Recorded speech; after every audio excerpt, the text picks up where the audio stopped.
Bismillahirrahmanirrahim. Assalamualaikum warahmatullahi wabarakatuh. Saudara peserta tutorial online pada Universitas Terbuka dimanapun Anda berada.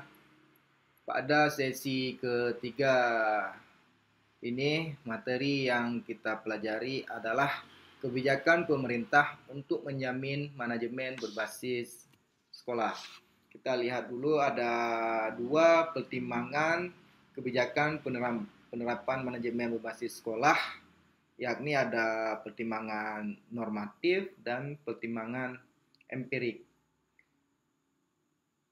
Pertimbangan normatif ini dijabarkan berdasarkan Undang-Undang Sistem Pendidikan Nasional Nomor 20 Tahun 2003. Di dalamnya untuk mencapai proses pendewasaan, transfer nilai-nilai luhur, transfer budaya, transfer karya, rasa, dan karsa.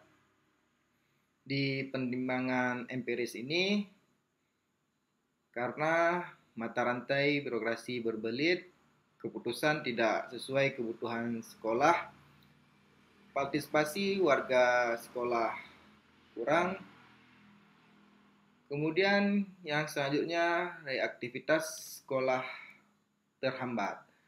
Ada dua yang menjadi pertimbangan penerapan manajemen berbasis sekolah, normatif dan empiris.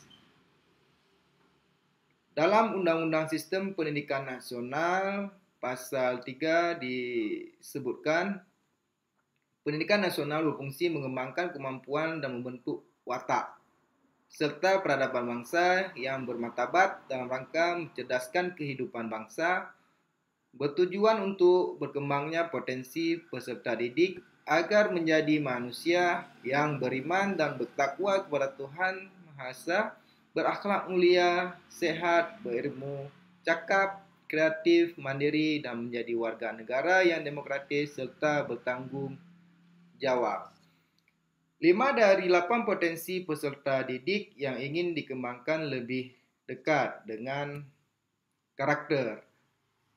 Pada intinya adanya perubahan kurikulum dari KTSP menjadi K13 adalah untuk menumbuh kembangkan karakter yang kemudian kita kembali lagi ke KTSP.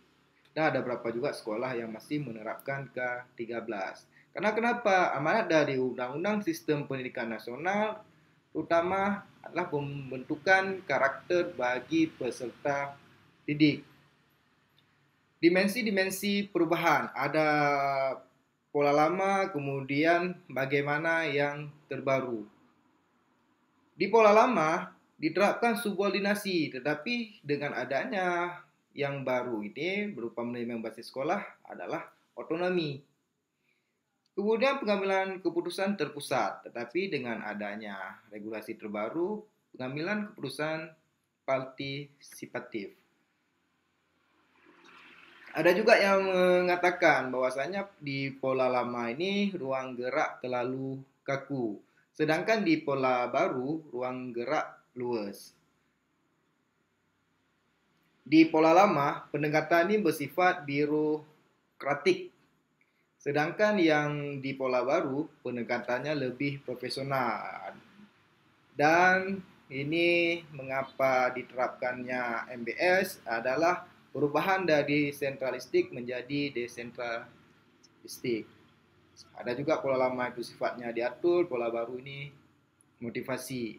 Di pola lama kita lihat adanya overregulasi, sedangkan di pola baru adanya peremajaan regulasi ataupun diregulasi. Maaf ya, di pola lama adanya overregulasi, sedangkan yang pola baru ini sifatnya motivasi diri, sedangkan pola lama ini mengontrol dan yang baru ini diregulasi.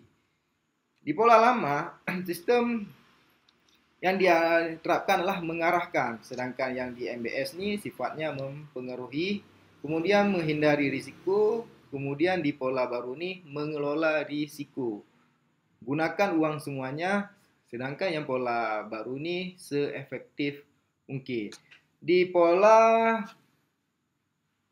lama Yang diharapkan adalah individual yang cerdas, sedangkan yang baru teamwork yang cerdas. Informasi terpribadi, sedangkan yang selanjutnya informasi terbagi.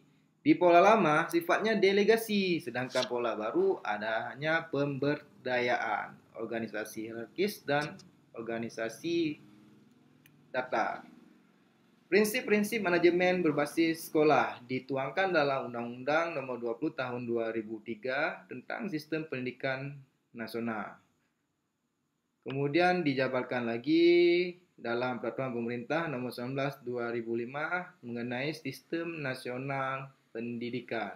Di dalamnya apa? Dari kemandirian, diturunkan keadilan, keterbukaan, mitra, partisipatif, efisiensi, dan akuntabilitas. Inilah yang diharapkan dengan adanya manajemen berbasis sekolah. Pelaksanaan manajemen berbasis sekolah lebih menekankan kepada merumuskan bagaimana praktek-praktek manajemen berbasis sekolah dilaksanakan dalam kegiatan sehari di sekolah, kegiatan-kegiatan yang sudah lama diotonomkan di sekolah. Itu dia. Menekankan kepada perumusan bagaimana praktek-praktek manajemen berbasis sekolah dilaksanakan dalam kegiatan sehari di sekolah. Faktor-faktor yang mempengaruhi keberhasilan manajemen berbasis sekolah. Pertama, ketersediaan kepala sekolah dan pendidik profesional. Kan untuk saat ini syarat menjadi kepala sekolah harus ada memiliki legalitas, terutama lulus uji kompetensi, yakni adanya setelah dari yang umum berupa lulus CAKEP, lulus tes calon kepala sekolah. Kemudian di sini juga pendidik profesional. Pendidik profesional ini yang dalam artian apa? Sudah tersertifikasi dan lulus UKG. Bentuk partisipasi masyarakat dan orang tua. Karena di sini ada yang namanya nanti komite sekolah, jika dulu ada BP 3. Pendanaan sekolah, kualitas pengajaran dan lulusan sekolah, keterlibatan stakeholder pendidikan, political will pemerintah pada berbagai lapisan. Peningkatan personal manajemen berbasis sekolah dilakukan dengan training workshop manajemen pola manajemen berbasis sekolah. Kemudian training kemampuan guru dan tenaga kependidikan, training workshop bagi kelompok kerja, pengembang dan pendamping manajemen berbasis sekolah. Jika dulu mungkin untuk workshop ini hanya diarahkan kepada guru, padahal ini juga harus dilakukan terutama untuk tenaga kependidikan. Karena manajemen berbasis sekolah ini bukan hanya dimiliki ataupun tugas wewenang dari guru kepala sekolah, tapi menjadi tanggung jawab semua dari elemen masyarakat dan unsur kependidikan. Faktor pendukung manajemen berbasis sekolah, iklim sekolah yang kondusif. Intinya ada pelibatan semua hal, terutama dalam memberikan masukan, saran. Kewajiban sekolah, kemudian ada partisipasi masyarakat dan orang tua, kepemimpinan sekolah yang demokratis dan profesional, barulah otonomi sekolah.